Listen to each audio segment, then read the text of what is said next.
you've got it in notch 4, you're running at your speed on your model locomotive is maxed out.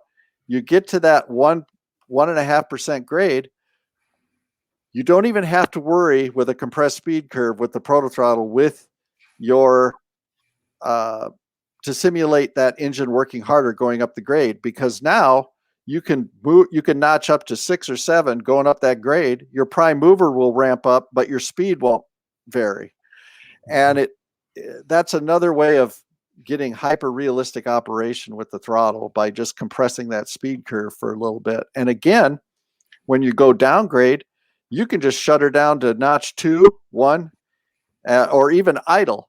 And with that extended momentum, especially since our layouts are compressed, you could conceivably coast for quite a long distance, maybe just giving a little puff of prime mover, if you will, as it's coasting down. So you can get that, again, that hyper realistic operation with the throttle. It's pretty fun.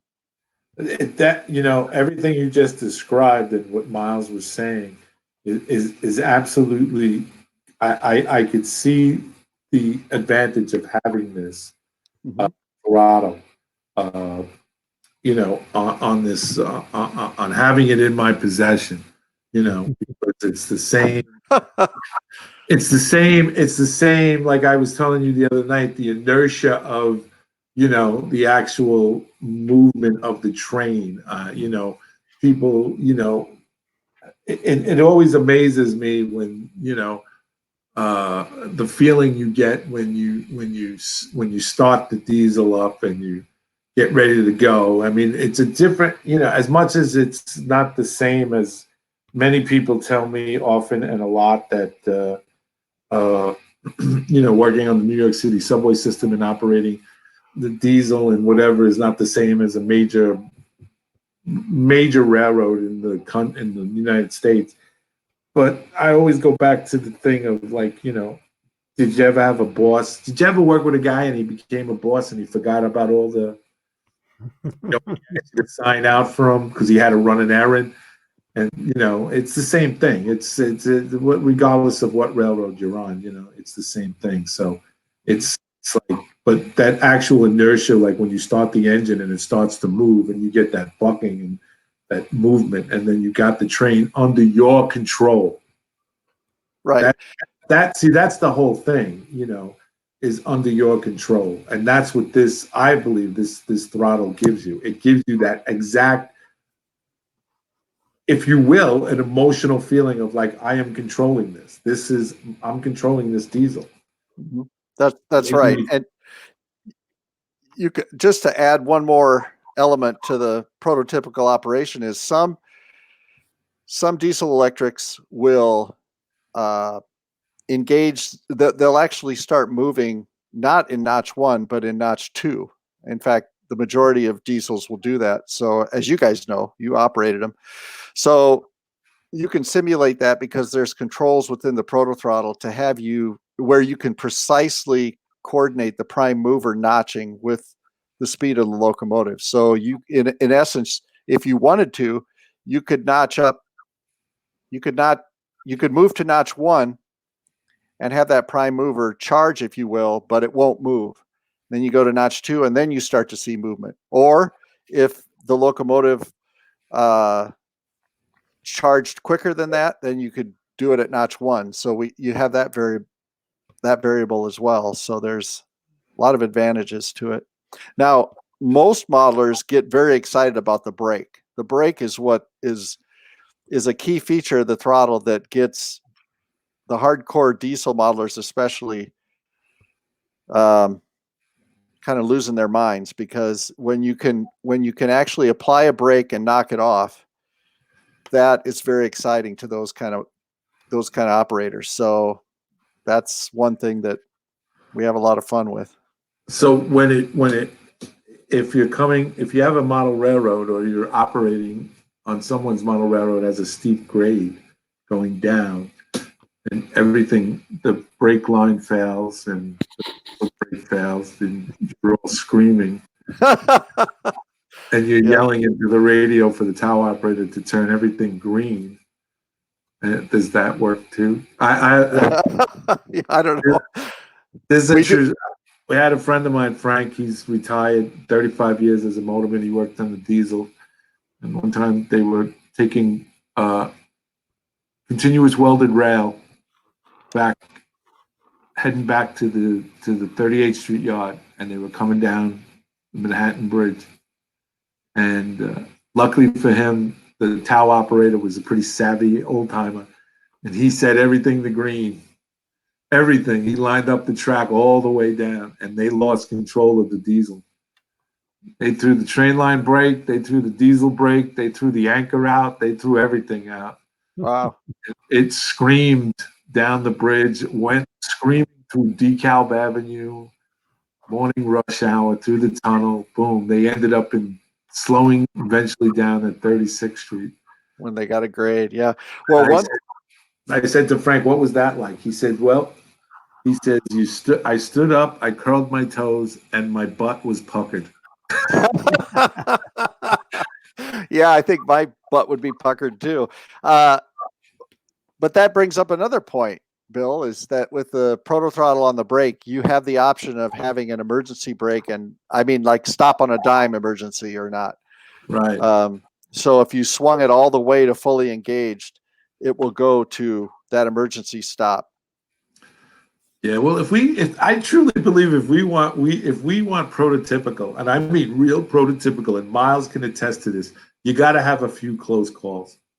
You got to have that thing where, like, if you're going to sit in that barber's chair, you are eventually going to get that haircut.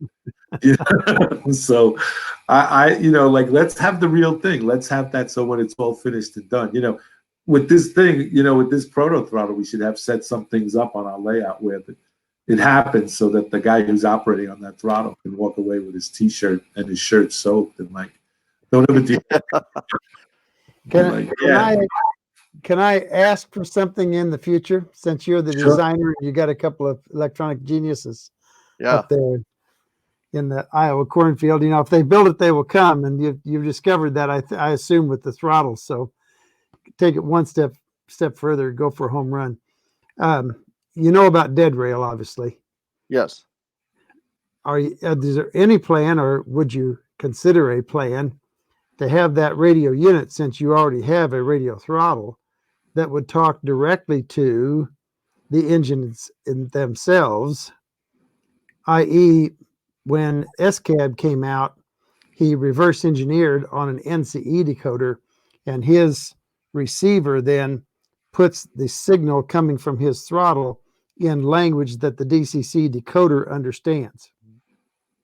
So he's not rebuilding a decoder, he's simply taking his signal and putting it directly to the locomotive, so the locomotive does not have to pick up through the track.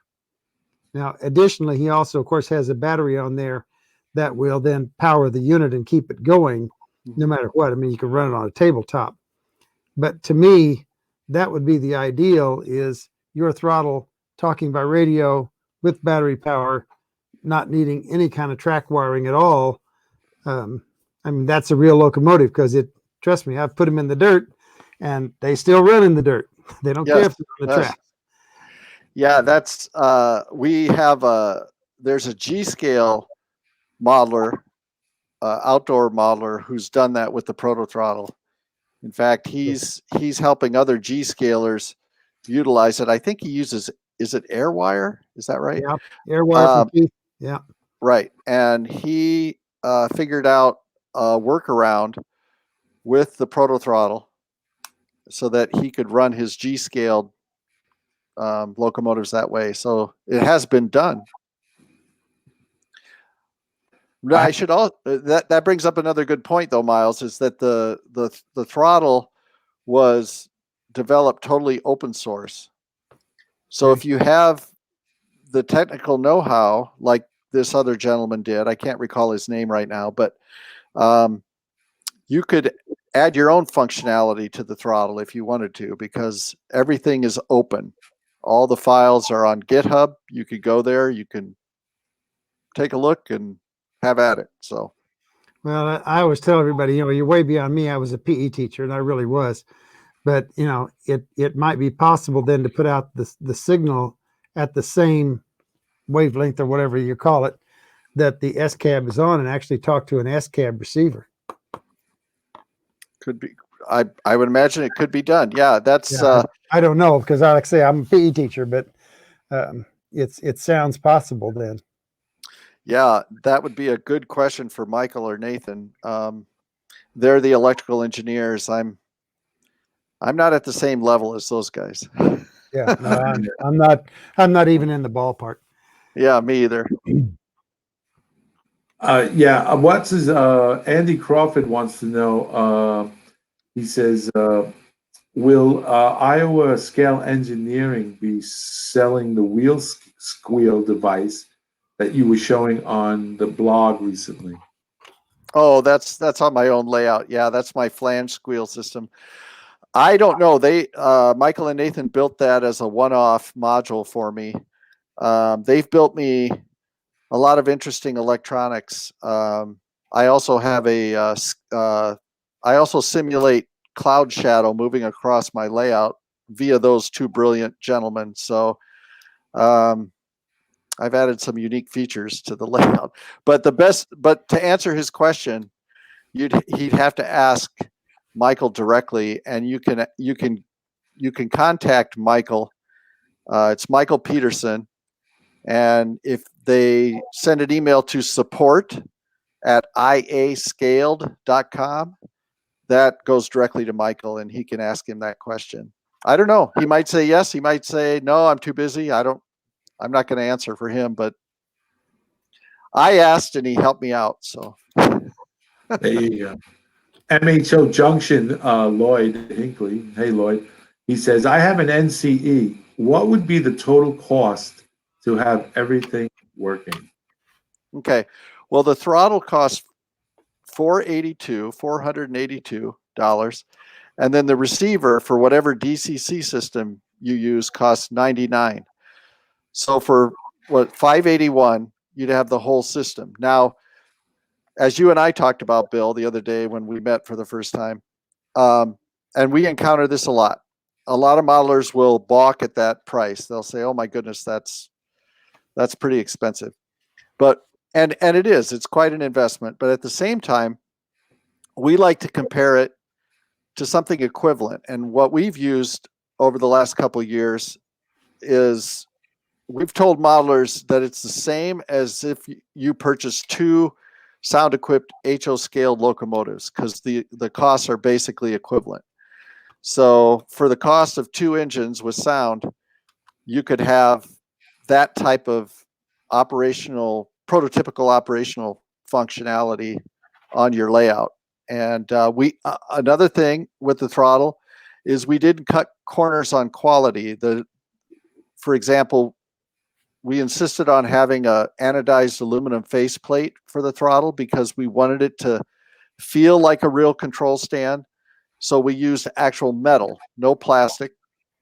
The handles are machined aluminum, and then the color on the handle is plastic, but that's a small part.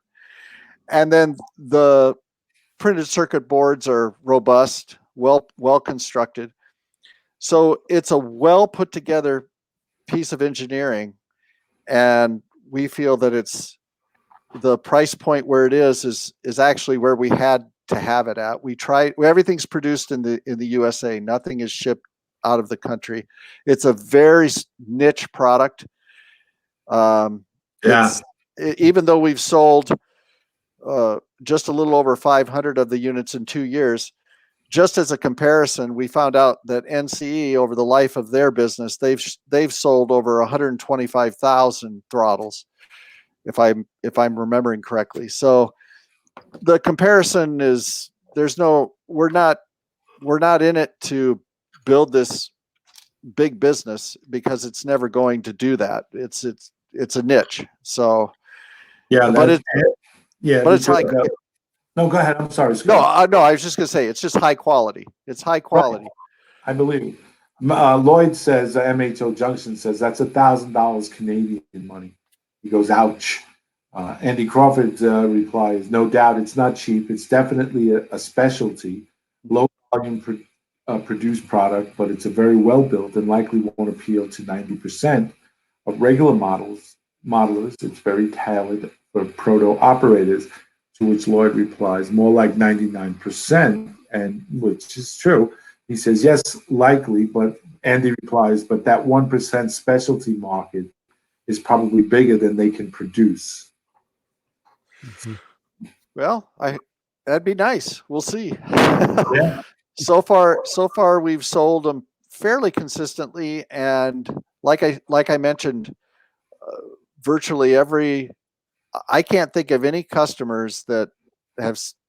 There's been maybe a couple customers that just couldn't get the hang of the programming, and then they abandoned the throttle. But well over 99% of our customer base, once they use the throttle, they swear to us they'll go back to their regular throttle. Now, that's nothing against racers or modelers that use it. No.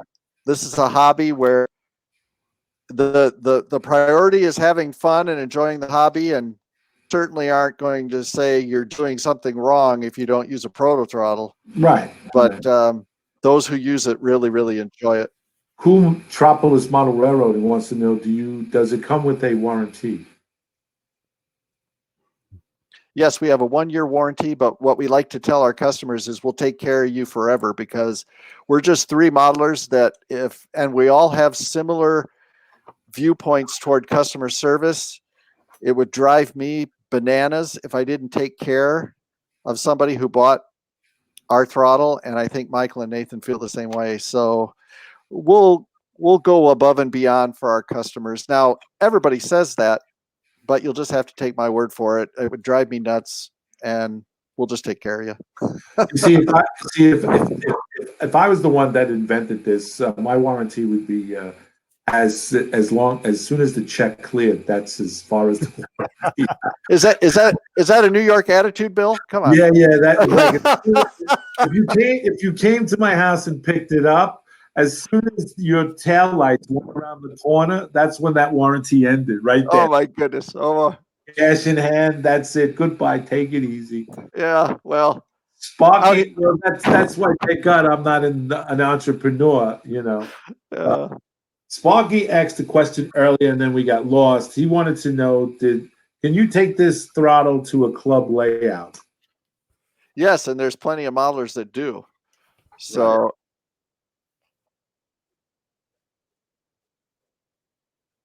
Well, he'd have to.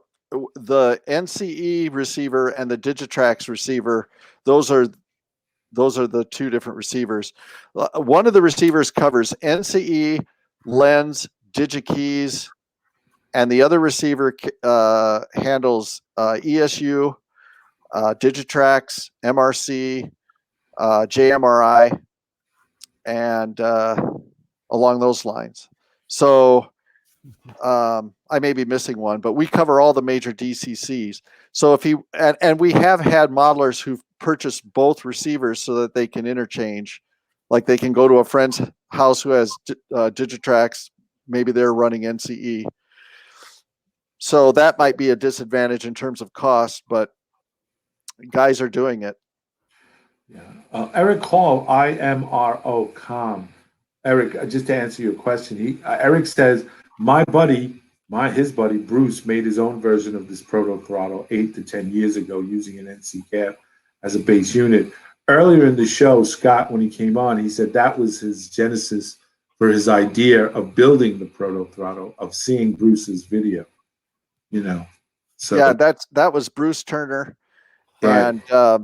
And I've talked to Bruce, and he's a very nice gentleman, and he was very encouraged that we were inspired by his videos, and so we've corresponded with Bruce. He's a great guy. He's enthusiastic for what we're doing, and thank you, Bruce. Yeah. Let's see. Sparky says the price is more than a local DCC. Canadian wise, perhaps. Yes, maybe. Yeah, but then again, if you look out there, I think TCS just put out a new handheld throttle, and I think it retails around $200 and some, and I know some of the other DCC throttles can get up closer to $300. So, right, it might be close to double one of those throttles, but again, you have to weigh if you want that type of prototypical approach to operations. That's just where we're at, unfortunately. Yeah. I mean, yeah. Yeah, Andy Crawford says, so it's a low volume, high margin, just as I would if I were producing it, since it's not trying to be all things for all people. It's targeted at a specific audience like myself, you know. Right. And you have to remember the original goal was to build maybe 2 or 3 of them. And that was the original goal. And Right. when we decided to market it, it was a decision made not to build a business per se, but rather just to provide something to the modeling community that would be paradigm shifting for them. Yeah. Ron Bryce of Australia said that's just over 1,000 Aussie dollars. Yeah, it is expensive. Yeah. I mean, when you're talking about shipping it halfway across the world and the different countries' tax structures and that sort of thing, you know, I know some of our Canadian customers, it's a little bit more challenging to make the investment, but yeah, well, I agree with you. Andy Crawford says you got to watch some of the videos like the Seaboard Central guy and watch how he operates with it. It will win you over if you're into prototype operations. Now, Sparky 107 comes and his reply is the price needs to come down since it's based off other DCC systems that we need Wi-Fi systems for. It is not independent.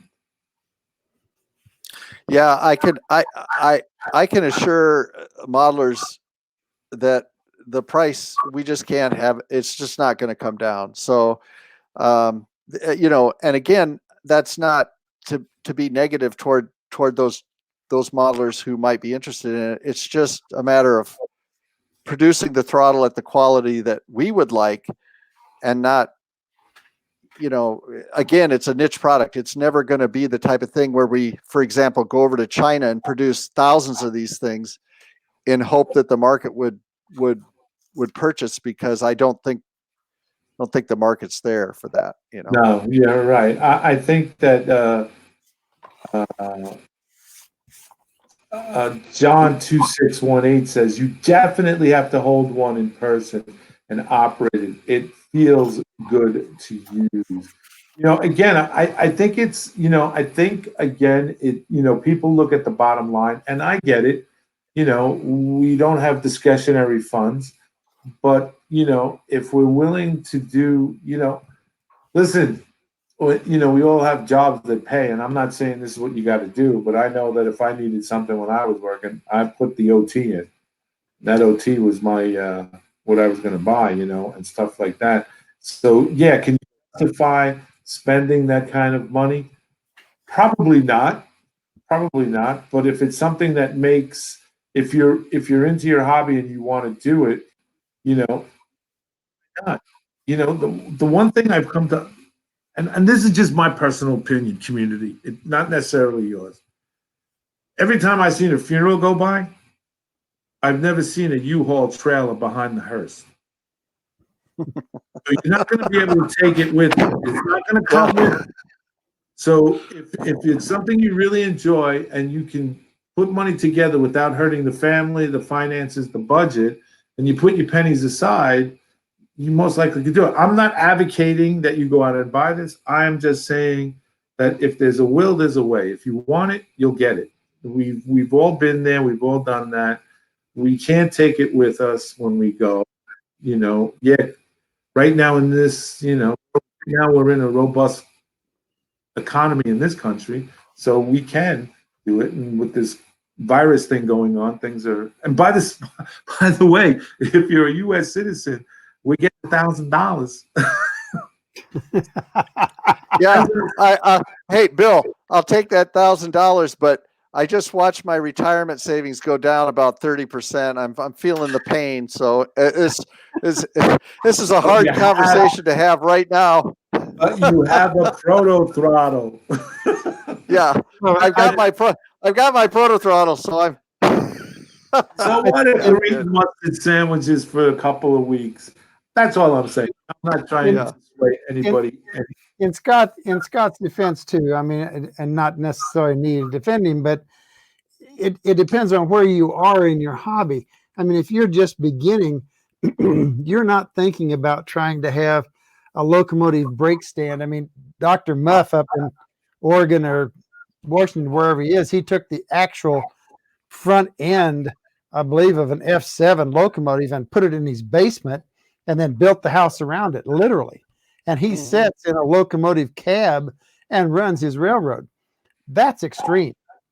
But I think as your hobby evolves, as you evolve as a modeler, things change. I mean, I started off, I wanted to build structures.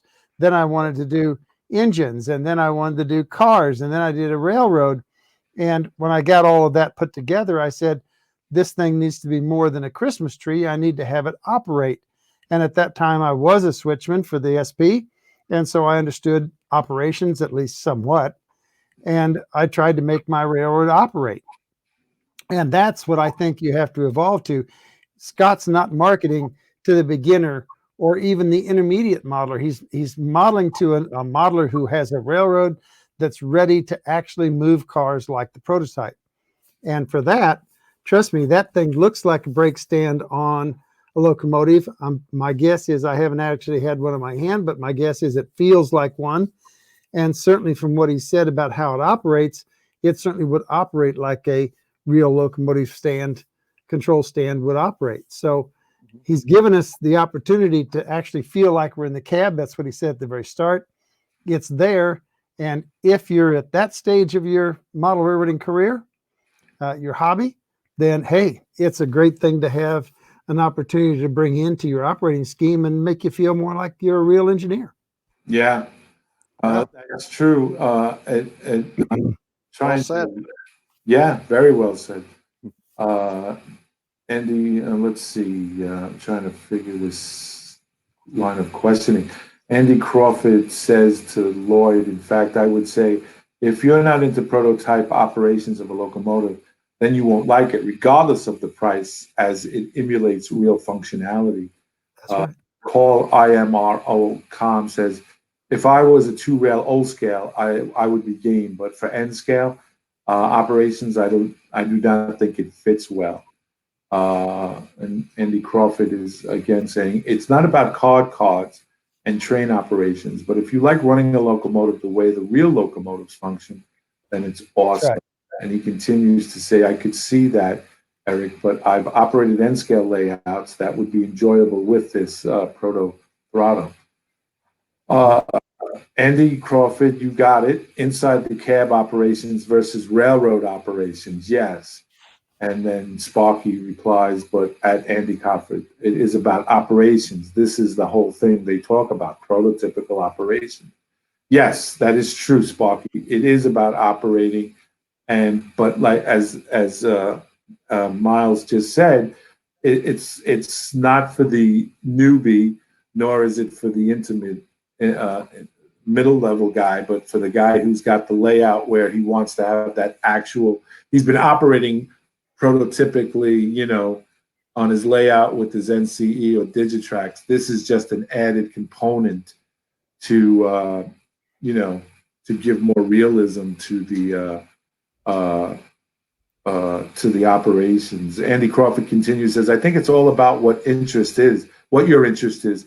If you're turning trains on and watching them, then the knob is fine, preferable. Mm-hmm. If you want a local to run like a local, then it's awesome. John. Well, I want to say that, Bill, you and I talked about this, and so you can tell it from your side. I'll tell it from mine. But you climb up in the engine some night when you're operating as a switchman, and the engineer suddenly says, "I need a nap because I was up all day. Run the engine for the crew." And I don't care whether you're the switchman or the foreman. All of a sudden, you're the engineer on the job, And Bill, I know you had one time where the engineer was actually so inebriated that he couldn't run, and you wound up running the locomotive. So, sometimes you need one of these throttles out of necessity. What can I say? You're exactly right, my friend. You're exactly right. Now, one thing I'll say, And wait, okay. John 2618 agrees with Miles. Eric Hall, IMRO com, and I thought Miles had a full-scale steam engine in his basement and had a shovel coal to keep his layout. I upgraded to diesel a few years ago. Yeah, so he's got that's not an upgrade. Yeah, he had to put a scrubber system in. That's right. The thing with the diesels. Ralph Renzetti had to go. He says, "Good night, guys. Have a good night." And he says, "Thank you very much, Scott." thanks, Ralph. 7107 says, "It is a great looking throttle, and with operating a locomotive just like they would a real locomotive, everyone's dream. But it is for the person that can say, my layout is done. My layout is done. What is next?" Question. I don't think so. I don't think so. I don't think it's the final period at the end of the sentence. I think that this hobby is evolving each and every day. I mean, obviously, Scott and the team at Iowa Scale Engineering have, taken it a step further. So I think that, I don't think it's the period at the end of the sentence or my layouts. I think all of us understand that the layout is never truly. One thing too, Bill, if modelers who are not that familiar with the throttle want to see it in action, they can simply go to YouTube and Google or type in proto throttle, and there'll be a whole bunch of videos that come up that show guys showing how they use it on their layouts. You can also go to our website, iascale.com, click on the proto throttle and scroll down the page, and you'll see videos there. And there's also a fella, I believe he's in Canada. He's got a nice sized O scale layout. He's on YouTube, and his call sign, if you will, is GP9UM. And if you go to GP9UM, he's got some nice videos of his layout in action with the throttle, and those are kind of fun to watch because then you can see how guys are using it. Okay, that's a good point. More feedback on this. Let me see if my layout is far from done, Andy Crawford says, but I'm now designing the layout around these types of operations and about slowing the engineers down. Lloyd says, again, if you have no idea how a locomotive works or sounds, any throttle will do. And try and operate prototypical, but I don't think this throttle will change anything. Well, I tend to disagree with that, Lloyd. I think that there's a lot of things that I don't know, but I'm going to try it, and I think it does make a difference if you. Now, I'll interject again, Bill. I think what Lloyd's saying though reminds me that some layout owners who have bigger layouts, they've purchased one or two proto throttles to use for primarily switching on their big layouts. And then they have the rest of the controls, just the standard DCC controllers. And that's great because then these guys get to introduce a lot of their operators to control stand operation. And the throttle is more attuned to switching, obviously, than just strictly over the road running, even though we have modelers who use it that way, and that's fine. But it really shines when you're switching. So, yeah, that your throttle would work well on my layout because my layout is a complete switching layout. Oh yeah, we'll look for the order next week, Bill. So absolutely. It's something I'm, well, I gotta talk to the wife. Yeah, there you go. Listen, Scott, Miles, and everybody else, I wear the pants in this house. They're her pants.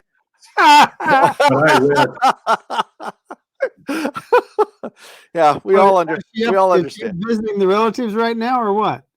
What's that? Is she up visiting the relatives right now? She must not No. be there. No, I have the door to the train layout room closed, and it's so, you know. I knew it was something like Let me tell you something, boys. I'm the king of my castle. Just if I said that. so long as she lets you, yeah. Yeah, just say that in a hushed voice. Yeah. Don't get too loud. Yeah. Oh, that's great. Yeah, Bill. Eric Hall says the Bill will have $1,000. He'll place his order for 2. Okay. Yeah. Oh, we had one guy who has 10 of them. So 10 of them. 10. Yeah. Man, He's got a big layout and he bought 10 of them. God bless him. Yeah. That's what we said. Yeah. Sparky 107 says the real thing will be the money. Do I buy a throttle that is awesome, make the dreams parallel with the reality, or do I buy track switches and that logo they just released? Oh yeah. Well, sometimes you got to put our dreams on the back burner for a while, and you know. Who was it that just released was it a big boy that was retailing for about $900? What didn't somebody just release one like that? Do you know, Miles? Thanks. Yeah, somebody did. HO. Yeah. You're talking to an O gauger, so I don't keep up much on the HO stuff. Talk about Bill. Talk about the guys who spend money. It's those O gaugers, you know. Yeah. I know nothing. Sparky says, "Don't get me wrong, I want one. Be so cool, but price point will hold me back. I hope it's not a fad and the throttle is not available in the next year. Just need time to buy this one." Then he goes on to say, "Did I say I want one?" What should be also noted here that Iowa Scale Engineering does not just produce this proto throttle. That's right. They That's right. produce other equipment and other variable things that are pretty cool. I was going over their website. They have an extensive list of inventory to purchase, infrared signaling underneath the train tracks to track trains, and other stuff that is comparatively priced and competitively priced for other things. And also, if you want, what you can do when you go on the Iowa Scale Engineering site, they sell the knobs in different colors. So if you want to start by purchasing one of those knobs first for $9.99, you're in the game, and then Yeah, good idea, Bill. Yeah, get the knob and then just and they sell faceplates too. yeah, we do. All right, we've lost the thing. Sparky wants to know, so are they going well, here's a projection question. So are they going to continue sales and productions in say 5 years, 10 years? Hard to say, you know. I mean, we'll always support our customers. 2 years even, he says. 2 years. See, yeah. I always go by the thing. Tomorrow is promised to no one. I mean, I hope that we all go forward, but I would like to think that they would go forward. I mean, I can't answer for you. Yeah. Market course for. I don't think it's a fad. I really don't. I think, if we go back, I'm going back to and Miles you can add to this. Back in the 1980, 1980, I was building my first layout downstairs in the basement. It was a dog bone layout. I would get Model Railroading magazine religiously, and in it they were talking about DCC, and I remember reading John, Tony Kessler, all these guys talking. Is this a fad? What is this going to do for the hobby? How is this going to? And I remember being with the guys in my model railroading club, and they were saying, this is just a fad. This isn't going to last. It's just something we got to do the old true tried works, and this isn't going to happen and such. And, everybody that has a naysayers, because change is, Mark Twain said it best. He says, I don't mind change. I hate it. you know. And it's true. Change in any form or any in technology and lifestyle and anything. You know, when you're diagnosed with diabetes and the doctor says you can't go to the ice cream store like you did and get 2 for 1 on it changes your lifestyle. So I remember DCC was the same way. People were like, this is good for the hobby. It's not, it's a fad. But then I got out of the hobby for till about 2010, back into the hobby. I couldn't believe the progress and the innovation and the inventions that had taken over. And I found it to be exhilarating, and that's my personal opinion. It was exhilarating to come in and the NCE at the time was about $400, the whole package, or 200 and something dollars, and whatever the going. And I bought it, and I was happy that I did, and I didn't have to deal with on-off switches and track layouts and blocks, for my layout, so the train can run continuously, by throwing the toggle switches on the board that would take up half the room. And then here we are with this, the next phase of DCC into the proto throttle area. Obviously, if you're doing diesel, gives you that sense of realism, if you will. Yeah, there's a fella and his team in Australia that's trying to develop a steam version of the proto throttle. So we'll see how they're doing. They're blogging about it on the Model Railroad Hobbyist site. So if anyone's interested, and it just makes me think the comments you're making, Bill. And here we're watching Miles 3D print things as we speak, and he's got his 3D printed models right on the screen. I mean, it's a great time to be a model railroader. Heavens, Well, look how great it is. Look, here we are in the midst of this virus that's sweeping the world, and here we are. 25 years ago, we wouldn't be able to do what we're doing now. You're in Iowa, Ames, Iowa. You are in Missouri. John is in Georgia, and I'm in New York City. Plus, we have all over the world, people coming in and contributing to this conversation. So yeah, it is exciting to be a part of this hobby right now. Because, Miles and I were talking about it the other day, and now we're getting out of the basement. We are finally coming to see the light. Right. And stepping upstairs and it's like saying, hey, there's a life out here, and we're doing things, and this is one of them. I applaud you, Scott, for taking the initiative and the idea and saying, hey, this is something, let's push forward on this and go forward with it. And I can understand Sparky's hesitance. He says, I asked because today I can get one, but he says, I can't get one today, but tomorrow I can. So will the company be there to ride the sales or stop when it has died out? Will you build and sell when demand is down? Well, obviously, the answer to that, if it's down, then if it's not making money, then that's what capitalism is. You can't sell if you're not making a profit. But I'm sure that, and I understand the trepidation. I understand. What you're saying there, Sparky. But again, Bill, we're three guys that all have full-time jobs, and we do the proto throttle as a side adventure, and we enjoy it, and we're selling enough right now to justify keep going. But like you said, you never know what the future holds. But I think it's important for people to understand this isn't our full-time gig. This is just something we do for the hobby, and we enjoy it because we think it's going to bring a lot of enjoyment to diesel modelers. Put something to the table, again, I compare it to a buffet table. You bring it to the table, you take what you want, you go back for more. Mark, he says he has. I'm sorry, Miles, go ahead.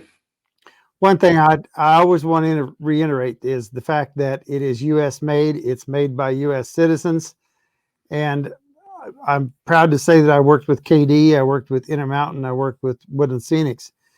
And in all of those cases, the general corporate attitude was that they would not discontinue something, that once they made it, they would continue to make it, and certainly that they would continue to have parts and back it.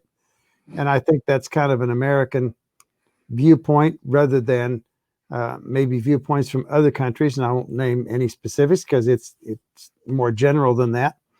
But a lot of companies, they are of a mind that once this thing stops being profitable, we don't back it, we don't do anything. I know that customer service is a biggie with me. I'm really impressed with the Prusa printer because their customer service is 24/7, 7 days a week, 365 a year. And when you say that you stand behind the product and you're an American, telling me that, I believe it, and I would rather send that money to you than any place else. And I think we all need to remember that, first of all, we need to back ourselves, and then we'll worry about others who are providing for us or whatever. But that's my soapbox for, No, that's a good point. That's a good point, and I agree with that. And not just because I'm a producer of the Proto Throttle, but I agree because that's the outlook I have too, Miles. I'm willing to put my money with U.S. manufacturers. Not that I have anything against products that come from China or other countries, but if people need to understand, if it's made totally in the U.S., it's going to cost a little bit more because you're like our machining is we pay American machinists to produce, and we pay American companies who produce circuit boards to build them. We don't send them to China. So in a sense, the money that people invest in our products, at least, they're investing in other American companies that are supplying to us. So that is something to consider. And by the way, that your diesel looks awesome sitting there. I'm glad you're putting it together behind the scenes as we're speaking. Yeah, it's kind of, I really am interested though in what you're saying. And the other thing that nobody's touched on, and there was a feeling when I got to run the engine and the real locomotive at night on my switch crew nights, and that is that you get the feel of the movement. And I think you're going to come closer to that feeling that you're, as Bill said, in control, that it's your train, that all of a sudden it's moving and it's yours. I think you're going to find that throttle is going to give you that feeling. It's like I used to tell the joke when I was telling people about painting backgrounds on the railroad. Go out to your shop or whatever, get a board, cut a hole in it, put your thumb through it. When you put your thumb through that and that board becomes a palette, you automatically feel like you're Rembrandt. Well, let me tell you what, you get that throttle in your hands and it's got everything exactly like the prototype. It's reacting like the prototype. You're going to get the feeling that train is yours and that you are in control of it. I guarantee it. It's just, well, mentally you're going to be there. Well, I believe that's the experience too. And the other thing to factor in for some bottlers is it also enhances the social element, because if you go onto YouTube and you Google Proto Throttle, you're going to find a fair number of videos that show the Proto Throttle being used. One individual is the engineer running the Proto Throttle. Mm-hmm. The other is his conductor calling out the movements and that sort of thing. And that is just a boatload of fun, because you have two guys operating. And yes, we've had plenty of modelers come up to us at shows and ask, well, can I run it one-handed? Well, yes, you can, but it works better. Right. It works better to run it two-handed and then have a conductor. So there's a lot of modelers when they're doing their operating sessions who are having a blast interacting with another modeler with the operations, and that's another plus, I think. I could see somebody putting a comedy video out on this and two grown men fighting over the throttle. No, it's my turn. No, you had it for 1/2 hour. No, it's my turn. I want. Yeah. Right. Give it to me. True. Eric Hall, IMRO, says, well, the light or the news this week says that we should get back in the basement or the back room and just lock ourselves in the house because of what's going on. My wife reminded me the other day of something Lewis wrote once. He says, when the end comes, he wrote this in the 50s during the Cold War when Russia had the bomb and we had the bomb. He said C.S. Lewis, the author, said that he says when they come to find us finally at the end, he says let them find us amongst the things that we love to do, whether it was painting, whether it was a hobby, or whether it was with our families. Let them find us with what we love to do, and not huddled in some bomb shelter and being fearful. And so I think that's most important in this day and age of what we're going through right now. I wish everyone out there the very best. Stay safe, use common sense, and stuff like that. And Scott, I want to thank you so very, very much for being on the show with us tonight. And I hope to have you again. I really do. Have you on again. It really it was a very encouraging show and a very insightful thing about the throttle. So again, thank you so much. And thanks, Bill. I really appreciate it. Oh, you're quite welcome. It was my honor. It was our honor and our pleasure.